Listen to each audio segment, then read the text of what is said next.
Welcome to the Alcohol Free Life podcast, brought to you by thesoberclub.com. I'm Janey Grace. This is for you if you've quit the booze or you'd like to, or maybe you're just sober curious. I'll bring you tips and motivation without any judgment, and there'll be inspiration from experts, quit-lit authors, and sober heroes.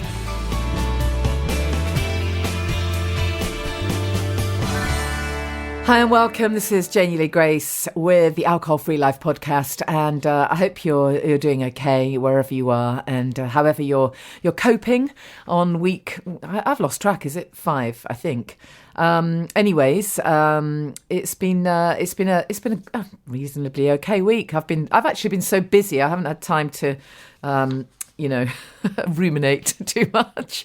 I've had a lot going on. I'm still doing my BBC shows. I'm able to do that from home. So that's really good. And actually, we had a great guest on the Radio 2 show in the week, Alain Botton. I love his work. Absolutely love him. A philosopher, of course, and best-selling author.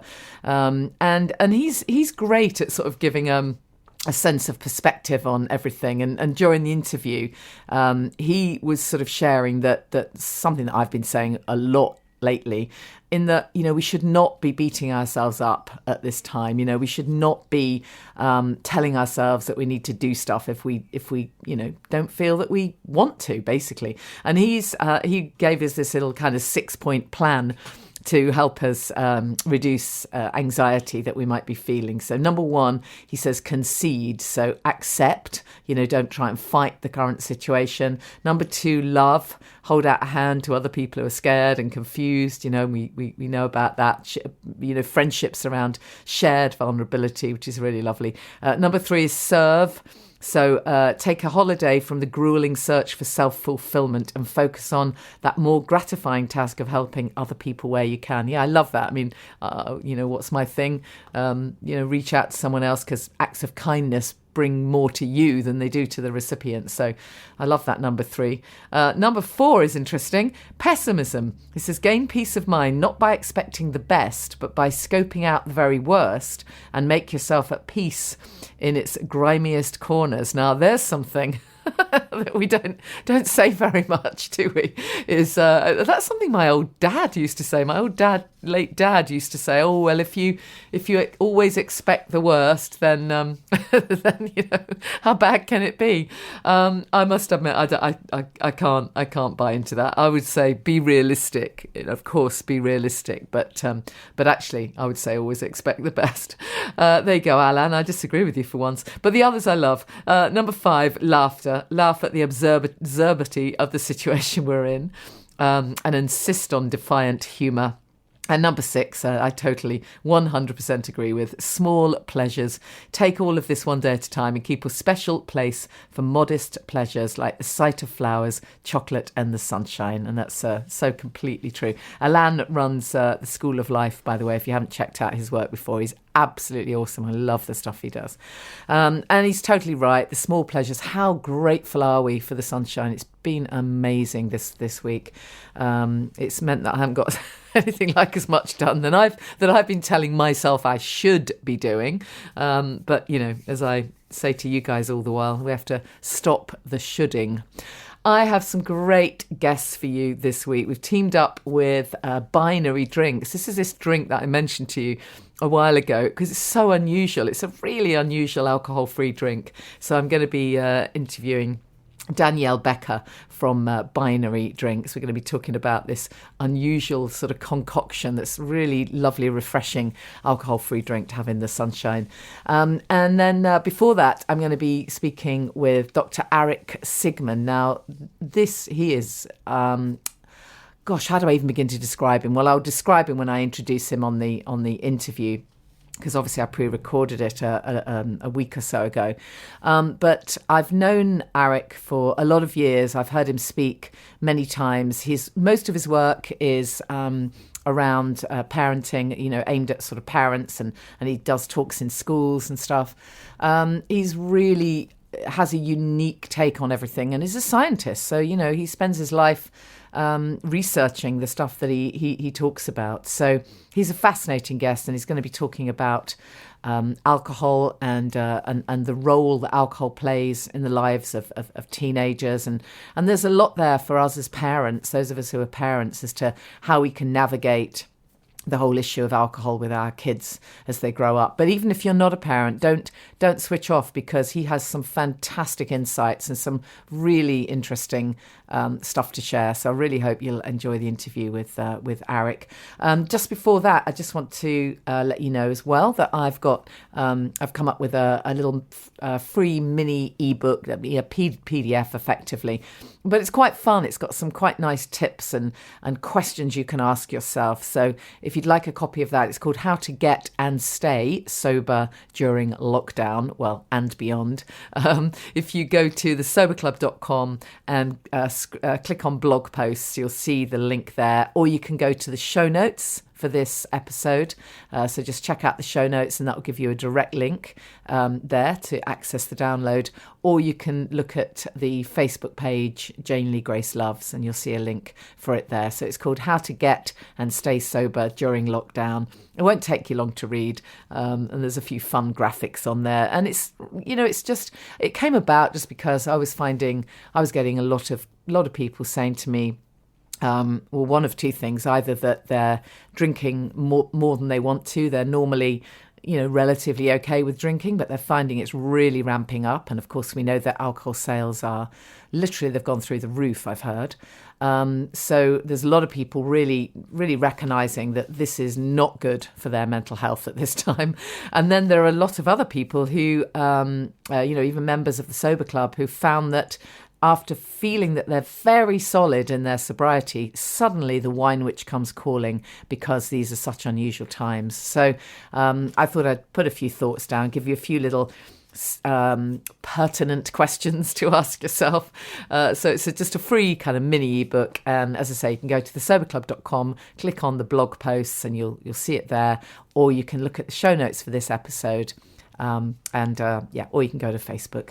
So I hope you enjoy that. Oh, and one more thing to tell you. I'm actually a guest this week on the Love Sober podcast. It was really lovely to connect with Mandy and Kate and to be on the other side of the microphone.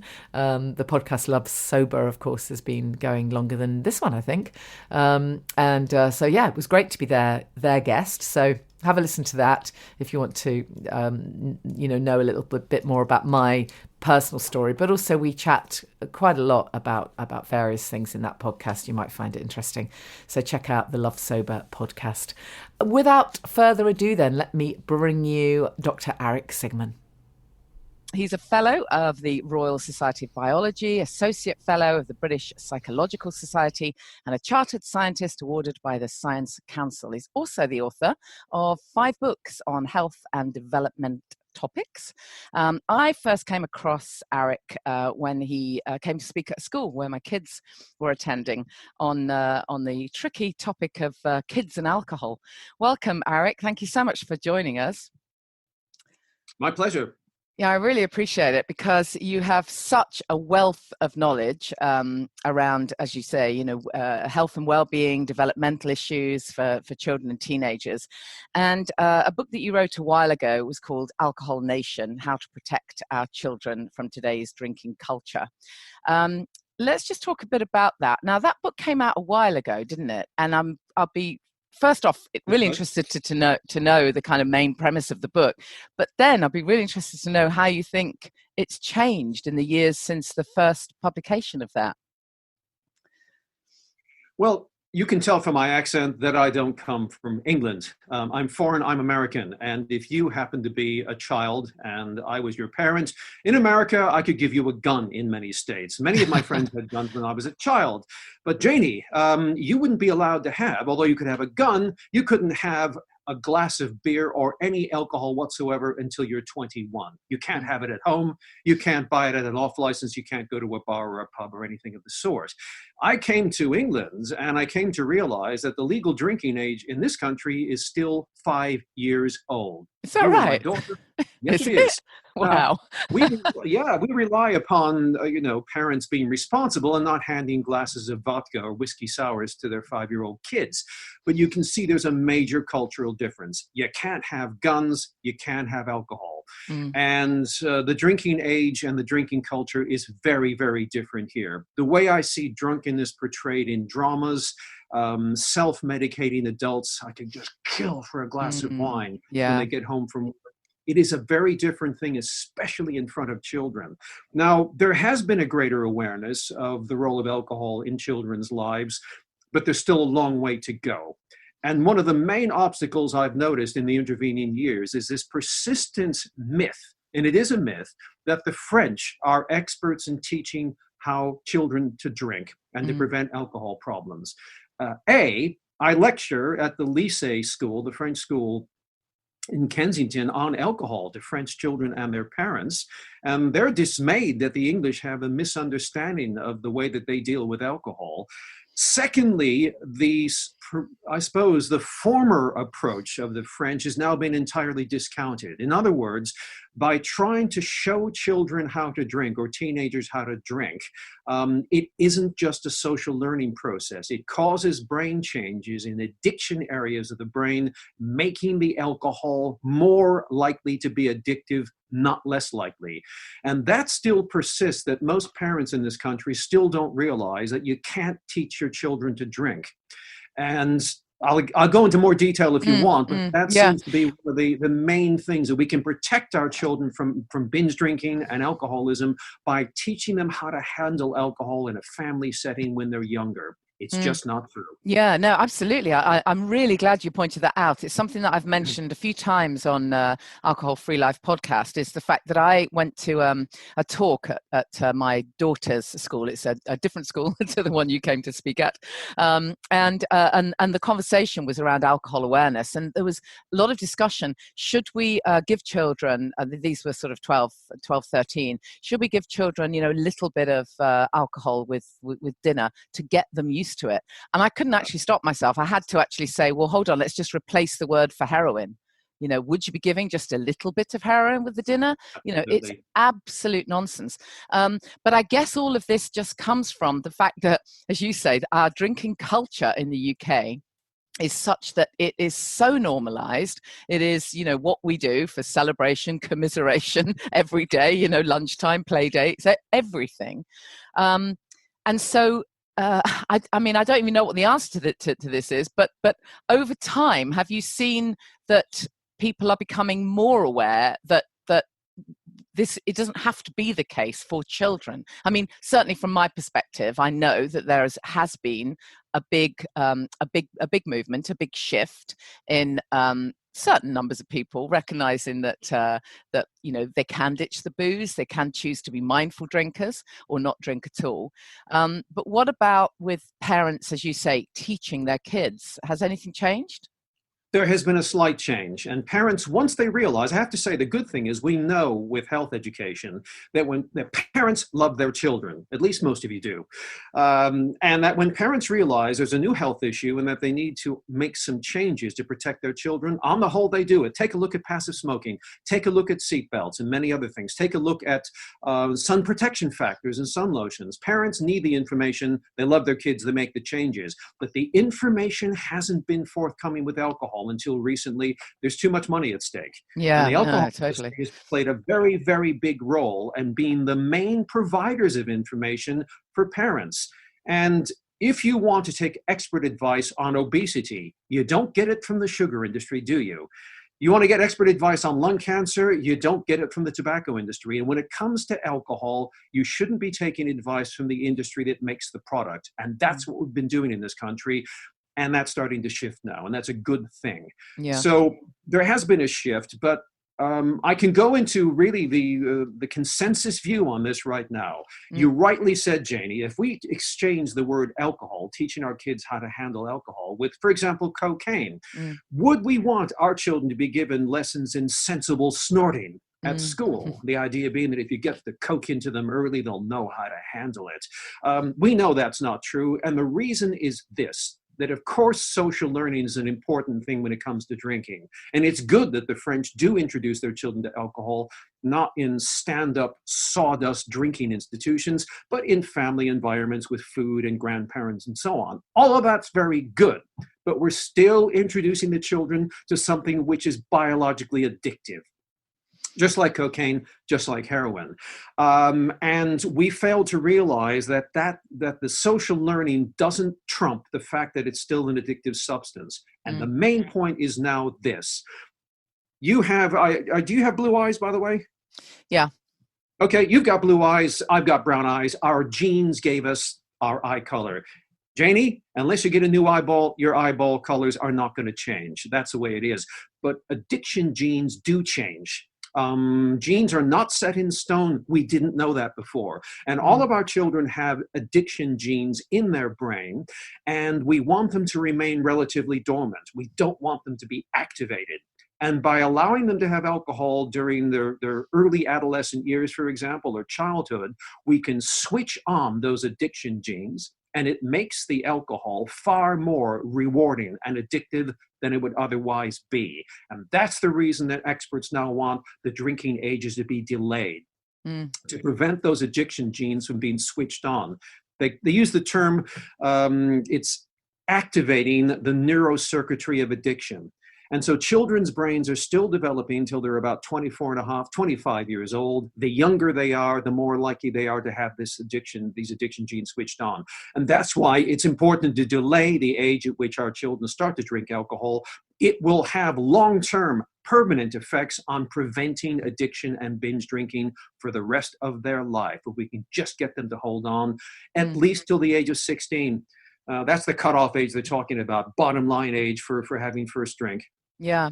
So do you find then that in the States, there are less children affected and teenagers affected because that drinking age is higher in the States, or is it in fact that people, I mean, I've heard many Americans say that despite the drinking age being 21, they did find a way of, having some cider behind the bike sheds or whatever? They do. That's the difference. I think behind the bike shed and with difficulty and furtively is one thing. But the main point when you look across the world, and there are world studies on this, is that when societies make it more difficult for children to get alcohol, and they also disapprove of childhood drinking, you have less of a problem. And in America, they have many problems, all kinds of other health problems and gun problems and drug problems.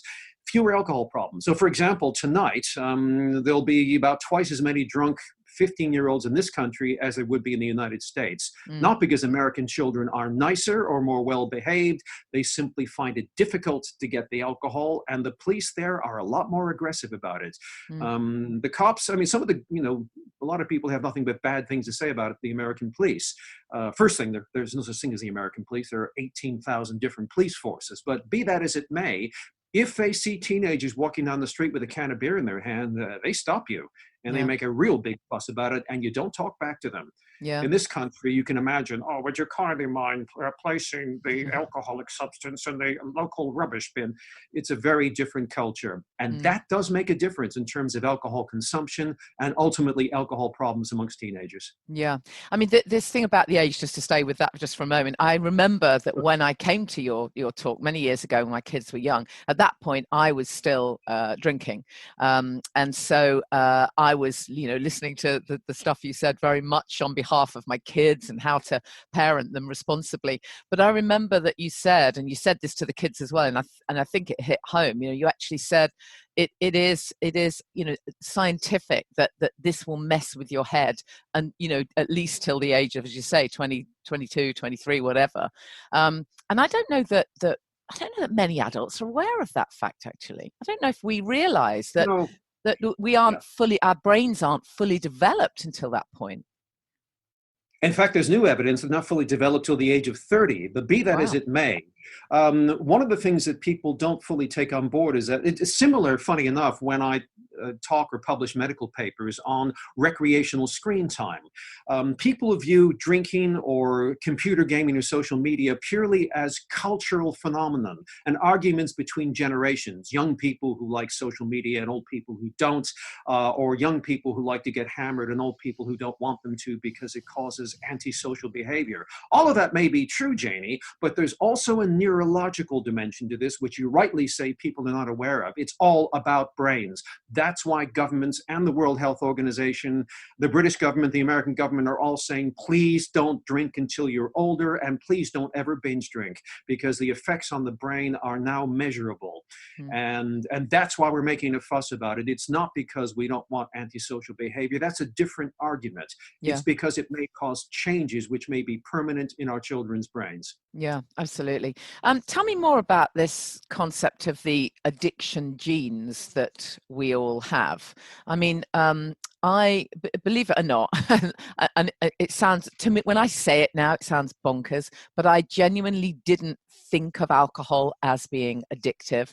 I thought, years ago, I used to think that, okay, well, there are people who have an issue, and I'm not at rock bottom, but, eventually I realized life is much better without any alcohol. But somehow I hadn't grasped that actually the substance is addictive. So tell me about the fact that about that alcohol is addictive, and explain to me about these addiction genes. Right. Just to give you an idea, I have a separate laptop right next to me, and I've just got up a new study on the role of genes in addiction. And I'll just read it. This is from the journal called Current Psychiatry Reports, The Genetics of Alcoholism. And the conclusion is variations in genes, in other words, having different genes, are protective against both alcohol addiction and excessive consumption. In other words, that your genes can protect you against alcoholism, being addicted to alcohol, but also against binge drinking, because they're not the same thing. And they find two particular genes which strongly affect both consumption and dependence. So genes play a huge role. There's a term they use, Janey, in this called heritability. To what extent have you inherited your likelihood of becoming addicted to alcohol? 48% of what will make you an alcoholic is thought to come from your genes. The other 52% from your life circumstances, the friends you hang around with, do you live next door to a pub, etc. But genes play a huge role in this. It's not all about willpower or being immoral or irresponsible. Some people who are listening to this right now will have a 100% protection from ever becoming addicted to alcohol. It just can't happen. Other people with different genes, one night of heavy drinking, those genes are switched on, they're addictive. And we don't know who has what genes yet. There isn't just a single gene, it's probably a cluster of genes which operate differently in different people, but no two ways about it, genes play a huge and determining role into which one of us will be more likely to become an alcoholic or a binge drinker. Two different things, as you probably realize. That's really interesting. So I often say, I believe that I don't have an off switch when it comes to alcohol. So really what I'm really saying there is clearly I have some of these genes going down, so that if I start drinking, I'm not going to have just one, because I just don't have an off switch. I have an off switch with coffee. I can have a coffee. That's good. I'm satiated. I'm good, but not with alcohol. Yeah. So I guess that's what we're talking about. It's exactly what we're talking about. And also, in addition to the fact that you probably have a genetic predisposition, we all know that alcohol is a disinhibitor. In other words, it prevents your brain, the controlling mechanisms, the impulse control areas of your brain are shut down. That's why we drink, because it lightens up our self-control. And you can see what happens. You have a couple of drinks. It prevents your impulse control mechanisms from working. It doesn't stop you from having the third and the fourth and the fifth. And so it's a feed-forward situation. One leads to the other. That famous expression with the man takes a drink, the man takes another drink, you could say woman, and then the drink takes the man. This is what happens. Yeah, you may be interested, Janey, to know that I've had the opposite problem from you. I've never been able to drink. I tried it when I was much younger. Good for you. That's brilliant. If I have a quarter of a glass of wine, I will have a hangover in an hour and all the next day. And I have a brother and a mother who's fairly similar. The rest of my brothers and my father are entirely different. They could each drink a whole bottle of red wine, get up the next morning with no effects whatsoever. So even in my own family, I know that genes play a huge role. And you could never train me to be a drinker. It just can't happen. Good. How lucky are you? But what's interesting... I'm always a designated driver, Janey. That's the problem. No, trust me, you got the better life. But what's interesting then is so given that we know then that there is part of this that is genetic, we also know that the other part, which often gets people started drinking as teenagers, it won't just be the genes kicking in. There will also be the fact that they try it on account of everyone else's, so it's the done thing, of course. And then it makes them suddenly feel, oh wow, I am attractive to the opposite sex, or I am this, you know. So it tells you all sorts of stuff that of course isn't true. And of course then, you know, the other bit is that when you're upset or you're fearful or whatever, it can, you know, happily numb you out for a bit. So in addition to the genes, we then have the ladening on of all the associations that you know, that tell us that alcohol is a really good thing, and those associations of course become very deep rooted, and so over the years people presumably use it to numb out. So it's complex, isn't it, all of this? It is complex because, as you say, it interacts with emotions, and it also interacts with culture. If you and I were talking about this in Saudi Arabia, we wouldn't need to talk about it because the culture would disapprove.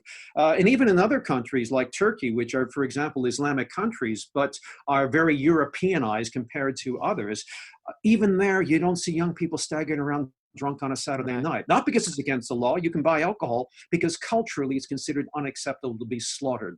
And so culture plays a role in what you'll end up doing and what you'll end up drinking, as well as the emotional functions that alcohol can help you deal with.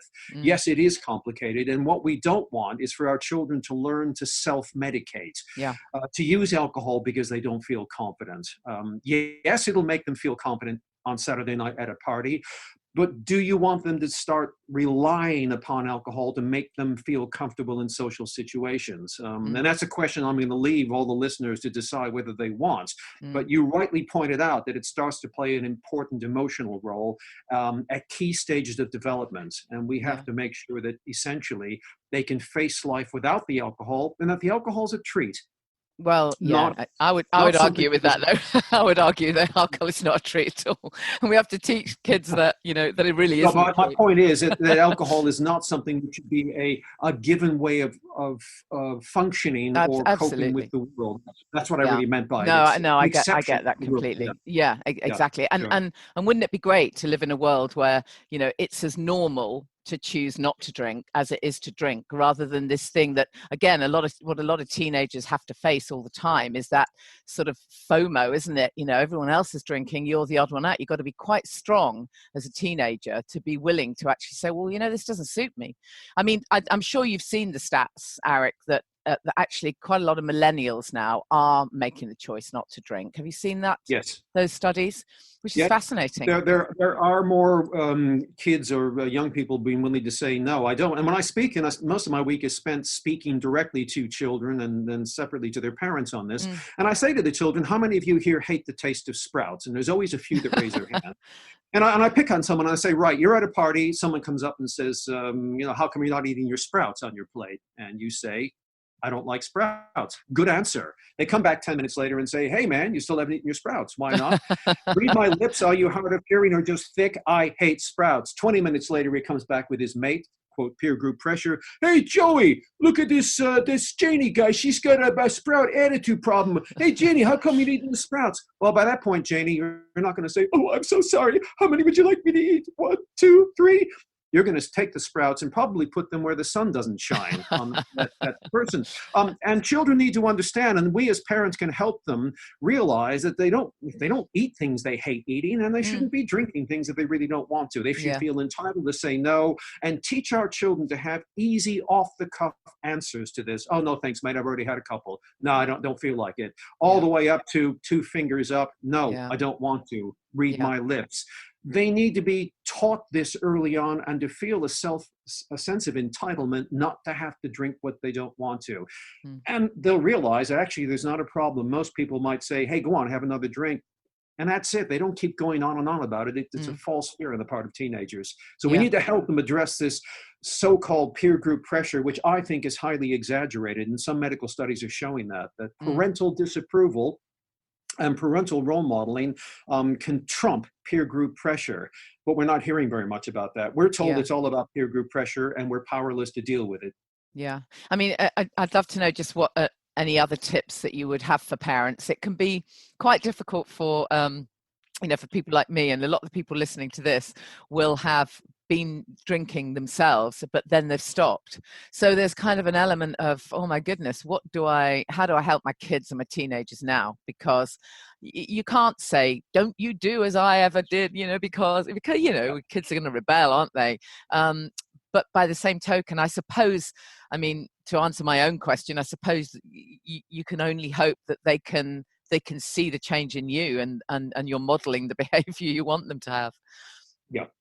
There's a lot that parents can do. The very, very good news is that by talking to your children and having alcohol rules, this significantly reduces the chance of your children either drinking or binge drinking. Now, what we're told as parents in Britain is that you better be careful about saying anything. You better be careful about disapproving and prohibiting, because it'll cause a rebellion. It'll elevate alcohol to the status of a mystique. It's not true. There is no scientific evidence that by prohibiting alcohol, you are more likely to make your children drink or drink more. This is one of those lovely profitable myths that's been put around by the alcohol industry in England for many, many years. Studies across the world are finding that parents who disapprove of underage drinking and talk to their children about alcohol are far more likely to have children who do not binge drink and are less likely to drink, full stop. And even, Janey, when they go off to university, if you ring them up and nag them and say, darling, I've been reading the newspaper about those awful student union bars, and the drunkenness and the vomiting and the sex, it's so awful, please don't binge drink. Well, guess what? Those children at university are less likely to binge drink than if you don't call them up and tell them what you think. This is showing up again and again and again in studies from medical schools. So the main message is your children will sneak behind the bike shed and they will tamper with alcohol. You and I know that. That's very different from them routinely getting drunk and having very high amounts. And so we do have a big influence. And in summary, what I would say to parents listening right now is this: sit your kids down and explain to them that, yes, you or I may have had a lot of alcohol when we were your age. Passive smoking was normal when I was your age. For some parents, driving when you're slightly tipsy was normal, and not having a seatbelt on. And also not wearing sun lotion when they were very, very young. There are many health changes that have taken place because medicine knows more about something. And this one is about alcohol. So please don't do what I did. We didn't know about it then. And talk to your kids and show them some evidence, the official positions of the health authorities on underage drinking, and explain it's not because we don't want you to have a good time. It's not because of antisocial behavior. It's a straightforward health issue. We love you very much, and we don't want anything bad to happen to you. That's why we don't want you drinking until you're this age. And when you do drink, please don't overdo it on the night, because there are consequences for girls' eggs, genetic changes in their eggs, and for both male and female brains, particularly the areas that are good for school grades, the hippocampus, very important for memory and learning. Those things shrink with binge drinking. So these are the reasons. It's not because your dad and I, your mom and I disapprove of it. There are straightforward medical reasons. Have that talk, disapprove, keep your fingers crossed.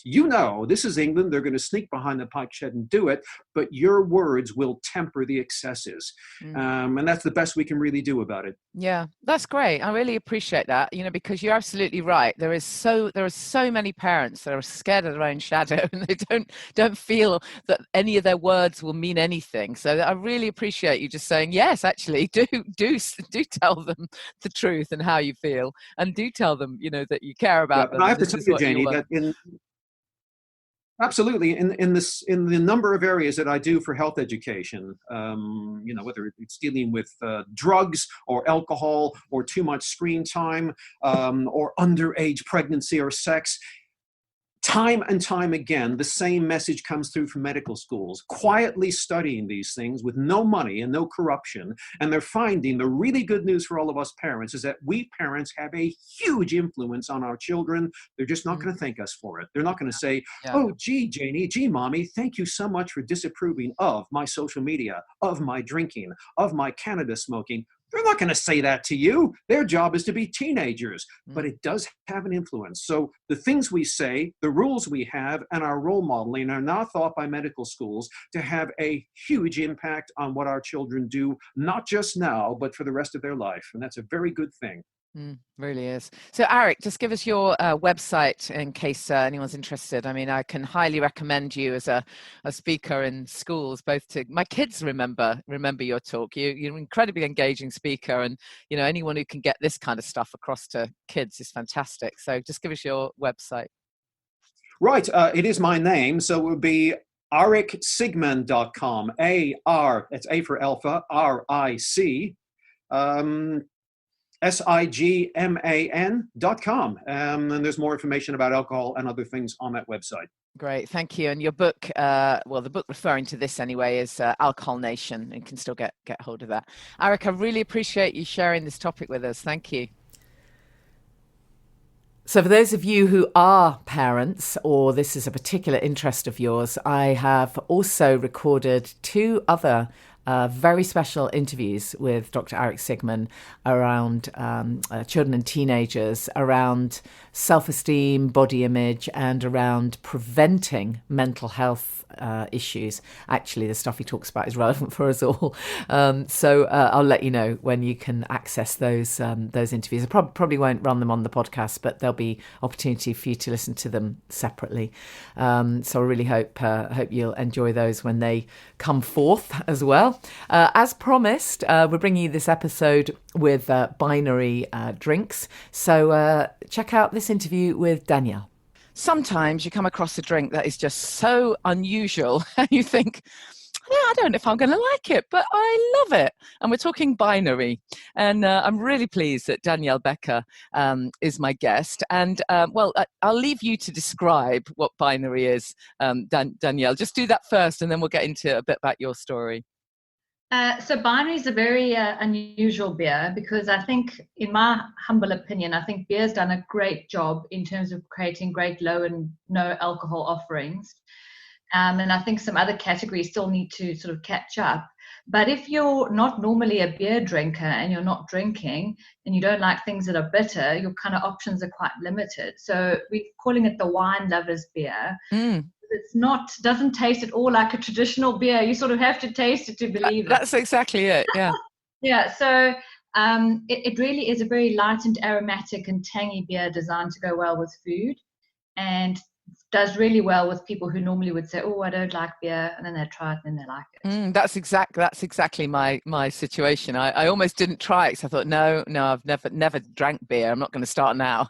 But it's very unusual and really, really lovely drink. Anyways, let's talk a little bit about your story then, and what led you to want to produce this. I'm guessing you were a beer drinker. Yes, and I actually, so I'm a sort of chemical engineer and I'm a master brewer, so I'm clearly someone who does enjoy beer, but I've never enjoyed having beer with food. So what would happen is then you'd have a meal and then you'd end up, changing to either something more alcoholic, like a glass of wine, or going to something non-alcoholic, like a lime and soda or something like that. But neither of them felt particularly, enjoyable. So the original idea was to come up with something that genuinely pairs well with food. That was the whole inspiration. And then as time's gone on, actually, I've become quite passionate about moderation and drinking less, and really trying to come up with adult drinks which people can enjoy. And so that was the whole idea, to come up with something like that. And there's no point in coming up with another non-alcoholic beer because there's loads of those around. So just trying to developed something which was sort of owned a unique space, which was this pairs well with food wine alternative. Yeah, and you am I right in thinking that you had your own? Did you have cancer? You had an illness, didn't you? That took you off alcohol for a while too. It did, and it was funny because obviously I didn't drink at all during that time, and when it came back, just didn't want to drink. It's very strange. So I think a lot of people, when they stop drinking or drink less, there's an event or something which triggers it that direction. And I just didn't want to go back to drinking, but equally I didn't want to drink orange juice or anything like that. So, so there was a real incentive to try and find. That's probably what made me so much more passionate about moderation. Really, was if you're not drinking, doesn't mean you should have to compromise. Yeah, absolutely. So how did you go about choosing how to create this product then? What's different about it? What, talk to me about ingredients and stuff. Not that I would probably understand them very much. So I think the first thing we did very differently with this beer is that we use a wine yeast. And so wine yeast gives it a lot of those sort of tropical fruit flavors and stuff that you wouldn't normally associate with beer. And although I know it's a podcast, I'm going to show you some of the leaves here. Yeah. Oh, okay. The little hops. These are the hop leaves. Hop leaves. Yeah. So normally the leaves get thrown away at harvest, and they'll be turned into compost or something. But actually, leaves play such an important role in our lives. We have them in tea, we eat them in food and all this sort of thing. So the whole thing was why not try the hop leaves themselves? And they're great. You infuse them into the beer and you get this lovely tanginess, but without the bitterness of a normal beer. And that's the thing that makes it the most different. So we don't add a lot of hops, because women in particular have physiologically a lower bitterness tolerance generally. So that was what the whole idea of adding the leaves into the beer, like a tea infusion. So these are organic hop leaves from Worcester, is that right? Okay, and tell us why it's called binary then, because that's all kind of it's got a really cool reason behind it as well. Yes. So it's a useless, trivial student fact probably. So if anyone ever gets asked that, but where grapes grow on a vine, hops grow on a bine, and so the twirly structure that the hops grow on is called a bine, and that's where the name binary came from. And I am slightly, I suppose, geeky, so we thought, well, the alcoholic version would be 1 and the non-alcoholic version would be 0, but like binary numbering system. Right. Okay, cool. Binary came from, yes. So we should say that you have one that is completely alcohol-free. That's 0%. Is that right? The 0% one? Yeah. And then you have one that's, tell me about the other ones, at 4%. So that would be for people who want. Tell us the point of the 4%. I'm guessing. I mean, I've never really looked into this market, but I'm guessing there is a market of lower alcohol drinks. Yeah. So it's really interesting. To be honest, the one I'm the most passionate about is the 0%, because I think, as I said, options for people choosing not to drink at all. But it was a lot more difficult for us to get the recipe right for that. Because I think, as you know, there's a lot of really bad non-alcoholic products out there. And that's just because they're much more difficult to make. So we launched with the 4% first as a low alcohol alternative to a glass of wine. So if you're looking to moderate, switch the 12 or 13% alcohol for the 4%. And we get a lot of people doing that, saying, there's an option for someone looking to drink less, start to reduce or whatever. Yeah.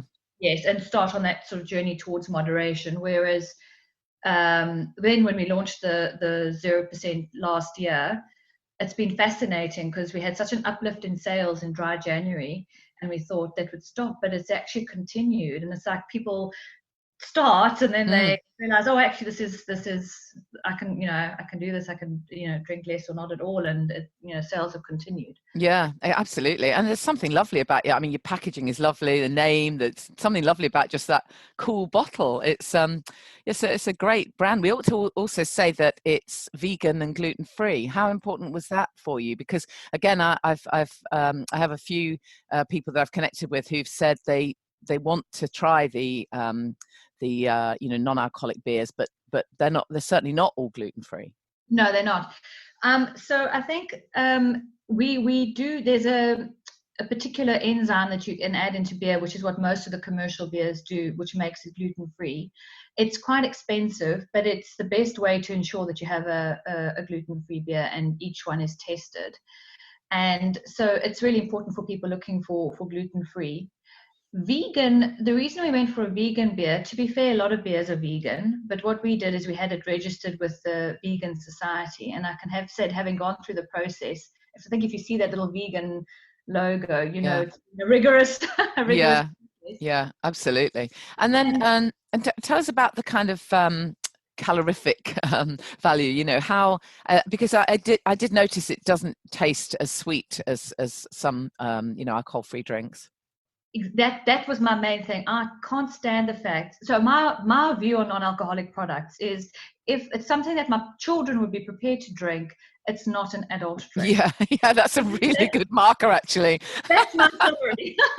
And I feel like, you know, as you get older, your taste buds mature, and you're looking for something a bit more interesting. And sweet's not necessarily one of those dimensions. So we wanted something which is really not sweet at all, plus you know, almost quite sour, not sour, but, you know, something which is a bit more challenging for the adult palate. So the non-alcoholic, which is in a 250 ml bottle, is 45 calories for the bottle. So literally, if you can have 2 blocks of chocolate, or you could have a whole drink. And you know, I think always think what you're drinking should never be the main attraction. It should be what you're eating. So why would you want to drink your calories? So you want something that complements your meal, but isn't the star. So, you know, it should have a role, it should taste delicious, but it shouldn't consume your calories. Yeah.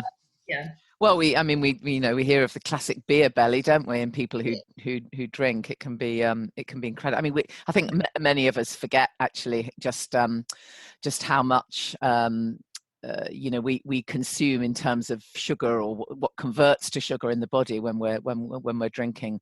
And then, of course, when we ditch the booze, I was certainly shocked and horrified that I didn't lose loads of weight in the first 2 weeks. Funnily enough, it doesn't work like that. Never mind. So where do you sell Binary? Is it, you know, in normal times in any bars or pubs or restaurants, or is it only online?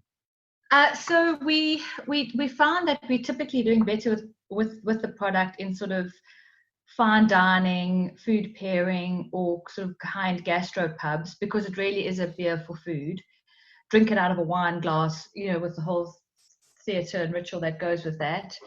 And then we're online in Ocado, Amazon, our own website, and independent wine shops. Typically, actually better in wine-led shops. That's good. I think this is not a beer aimed at beer drinkers. So in a craft beer sort of environment, it gets lost. And if you really like your IPAs and your bitter products, this is not going to be the beer for you. Yeah. How do you see? You must have seen the industry change massively. I mean, for you as someone it was involved in brewing. How has it been? It must have been incredible, because over the last couple of years, the rise in alcohol-free drinks generally, for guys in your industry, it must be incredible. It is incredible. I think the industry's done a brilliant job. Personally, I think, you know, I mean, I've been involved in beer and beer innovation for over 20 years now. So was involved in making some of the earlier non-alcoholic beers a really long time ago. Which weren't very nice, I hear. No offense.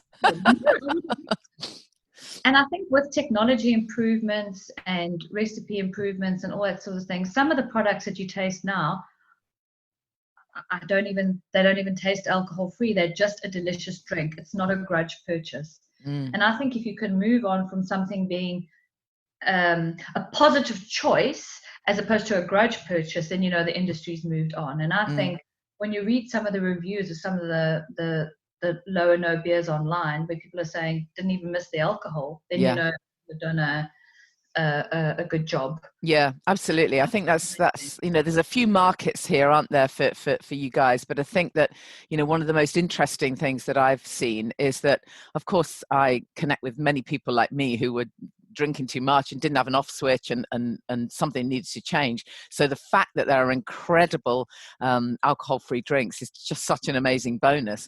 But then there are other people like my husband who barely drank at all, and had literally had an off switch, one of those people who could have a drink or not have a drink. It really wasn't an issue. Yes.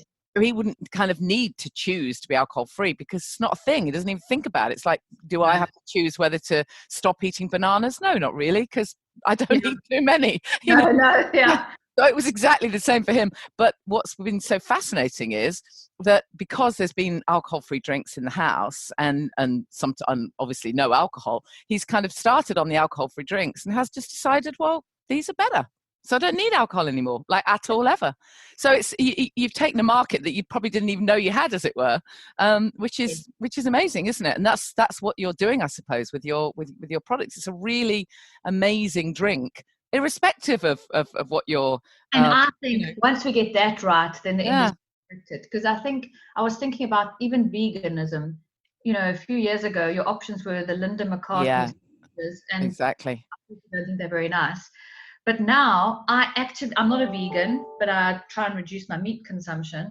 I actively choose out some of the new products that are out there because they're just delicious. Exactly. Not because they're meat free. That's the thing, isn't it? It's when we look forward to the time when to not drink is as normal as to drink. That's a bit of a double negative, but you know what I mean. Yeah. So if I interview you in a year's time, then what would you like to have seen happen for your brand and for the market generally? So I suppose our company ethos is live lighter. So that's live lighter with yourself, make healthier choices, live lighter on the planet, and live lighter with how you engage with people. So enjoy those everyday moments of spending time with friends and all this sort of thing. And so, in my ideal world, the non-alcoholic version has done amazingly, and we've brought more people onto it. And hopefully, then some new brands will come onto the mix, which are all around whole plant consumption, waste products, botanical infusions, to create a range of more interesting non-alcoholic drinks, which are targeted for the adult palate. So if in a year's time we've introduced the next version of something non-alcoholic, which is botanical in nature, ideally using a waste stream of some sort, and it tastes good, then we've done a good job. Yeah, excellent. Well, I really appreciate it, Danielle. Thank you so much, and well done you on creating such a fantastic brand. And let's hope all that comes true, right? And we'll speak again in a year, if not before. Thank you very much. Thank you. So much, Janey. Appreciate it. And you can win a case of binary drinks. If you go to thesoberclub.com, click on blogs, you'll see that you can win it there. Or if you go to imperfectlynatural.com, that's my kind of sister site where I do more of the health and wellbeing stuff. You'll see that competition there as well. And again, I'll pop it in the show notes, as well as the link to the free mini ebook, which is called How to Get and Stay Sober During Lockdown. So I've given you quite a lot of info this week. I hope I haven't totally overwhelmed you. Don't forget, if you are struggling, do reach out for help. Please don't feel you're alone at this time. It's so difficult for so many people in lots of different ways. So remember those recommendations from Alain de Botton, and do reach out for help. And you know how to find me at Janey Lee Grace on Instagram and on Facebook and Twitter. Obviously, you can check out thesoberclub.com. We would love to have you join us in our very supportive, literally amazing community. And I'll see you same time next week. Thank you for listening to the Alcohol Free Life podcast, brought to you by The Sober Club. Please rate and review. And if you want support, accountability and inspiration, and you want to live your best life without the booze, check out thesoberclub.com.